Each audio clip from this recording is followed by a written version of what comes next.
Hey guys, good morning.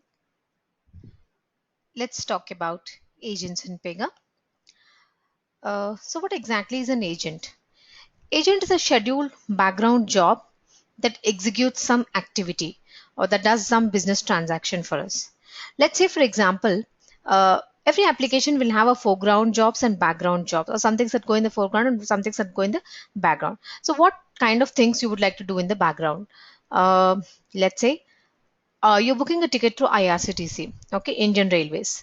So maybe you booked a ticket for December 1st, and unfortunately, it wasn't waiting list, okay.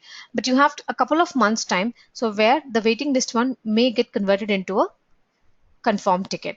So now what IRCTC people application does is they'll have an agent, okay, a background job which runs daily at some particular time.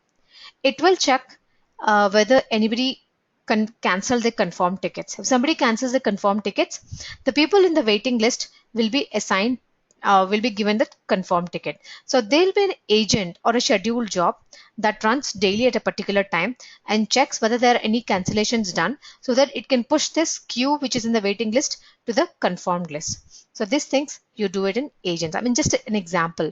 So few things you want to do in the backend. So for such things, we prefer agents. Let's take another example. Maybe like you are willing to make a kind of maybe a fund transfer. Okay, so maybe you made the fund transfer. Okay, and it's an NEFT transaction. So as you know, NEFT transactions does not I mean like deposit the money to the other party immediately. So they take some time and then they deposit. So assume that there is a backend agent that is running in the backend. Okay, which considers all the deposits or the fund transfers which are done in the last 1 hour, and it will execute the transaction. So party A transferred money to party B. Okay. Similarly, 10,000 people transferred monies to another parties in last 1 hour. Now there's an agent, okay, which wakes up, deducts the amount from first party and transfer to the second party. Okay, so all these things they do it in the agents. So assume that if this is not an agent, you know there will be a lot of load on the server. Why? Because you have to validate the other party credentials, other party bank details. Are you eligible? I mean, like, do you have the required amount of funds to make the fund transfer? So there may be multiple validations and this and that they do in the backend. So for which they don't want to put load on the server because n number of transactions will be happening in a minute. So they prefer to do it in agent so that they can reduce the burden on the server, because we maintain different server nodes for agents and different server nodes for users. Okay, so for multiple things, you know, where you don't want to do things in the foreground, you want to reduce the burden on the server, you go for agents. Another example, let's say for example, whenever user logs into my application, I would like to send a welcome mail to him, and assume that my app is a very popular app. Per minute I see 10,000 registrations. So if I keep on sending emails to the parties, my application will come down for sure. So what I'll do is like maybe every 2 hours I'll have an agent which wakes up, collects all these work objects or the registrations and send the emails to everyone, just a welcome email. So in multiple things you would like to go with agents. They're nothing but just scheduled background jobs. Okay. Now in Pega we have a master agent which takes care of all the agents that we are going to create. So what does it do? Master agent is basically responsible for maintaining the queue items of each of these agents. So we have a queue in Pega where all the agent items are queued up. Now whenever an agent time expires, it will wake up. Master agent will give the items to the child agent, like these are your queues. Sorry, these are the items. Now this agent is going to process them and get back to sleep again. Again, when the timer expands, it will wake up. It will see if it has any activities waiting in the queue. If no, it will again get back to sleep. Okay, so master agent is responsible for creating the agent schedule instance. So whenever you create an agent rule in Pega, master agent has to enable that on a particular on all the nodes of your server. So for enabling that, it creates this agent schedule instance. So agent schedule instance is a data instance where you can start and stop the agents. You can change the timer of the agents, like maybe initially it's like every 1 hour it is waking up. Now you want to reduce it to every 30 minutes. So you can make all these changes in the agent schedule instance. It's a instance data instance created by master agent of Pega. Okay, now every agent rule in Pega. So per rule set, you can create only one agent.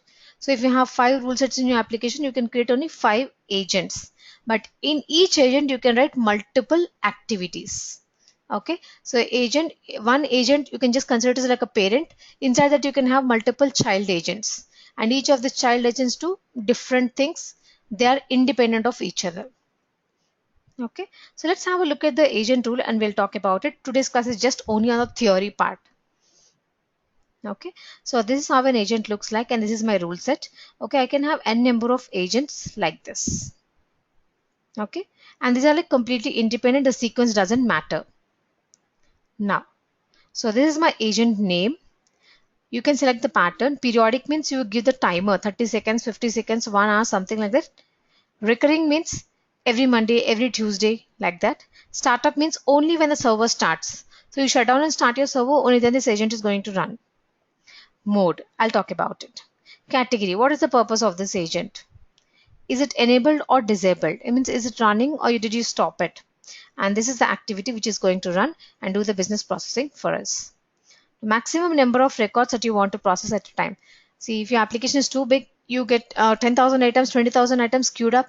Maybe you want to say, hey agent, when you woke up, just process only 500 and get back to sleep. So you can say 500 records max at a time.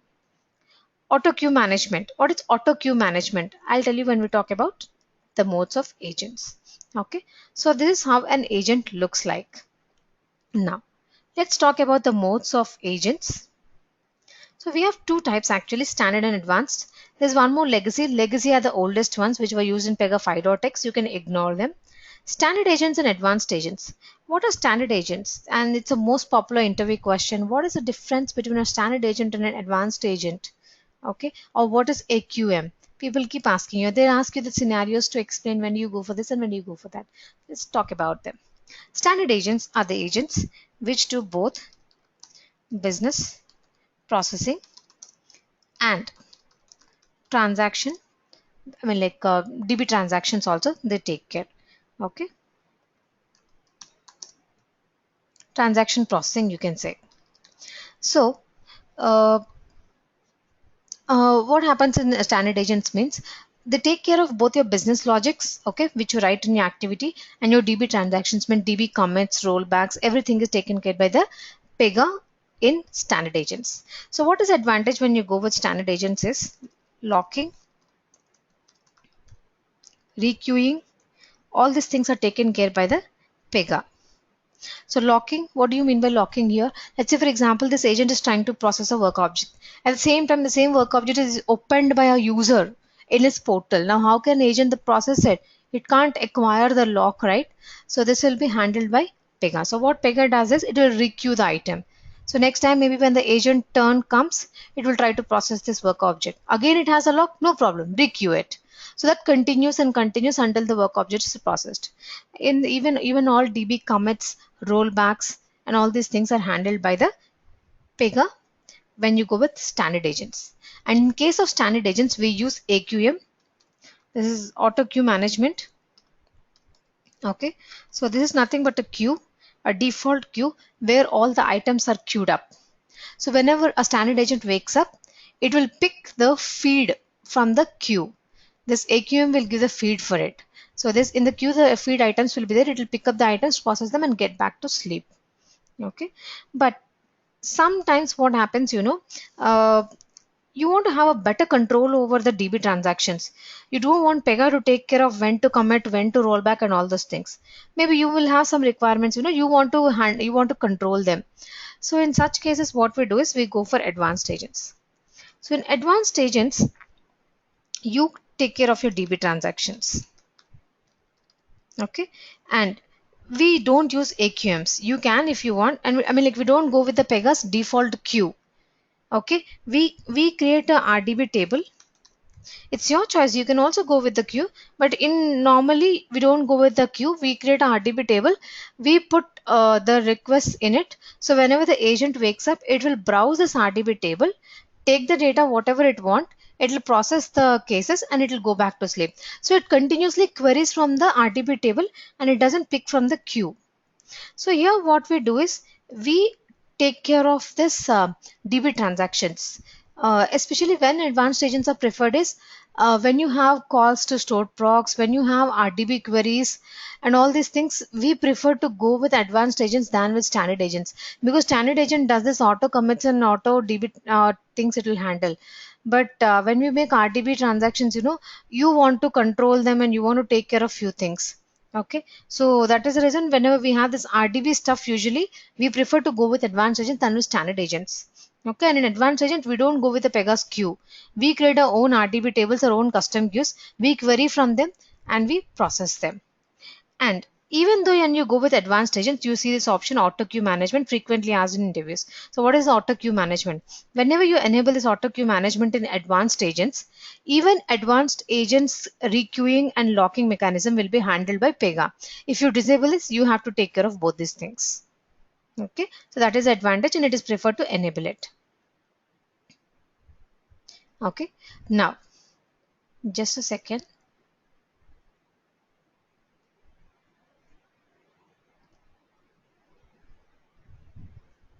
Okay, now go to your notes tab. You will find the instance created by the master agent. I'm not showing it, but you can just open it in your system. You will find the instance created by the master agent.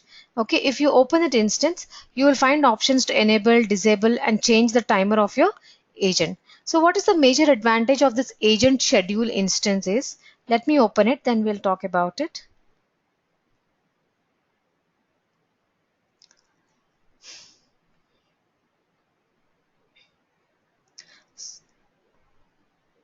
Okay.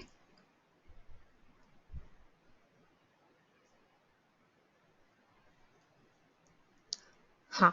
The advantage of agent schedule instance is, let's say for example, your agent is enabled on 5 nodes, okay, but you are facing some issue on a particular node, agent is not working fine, and this agent runs for every 2 hours. You can't wait for 2 hours to debug this agent, right?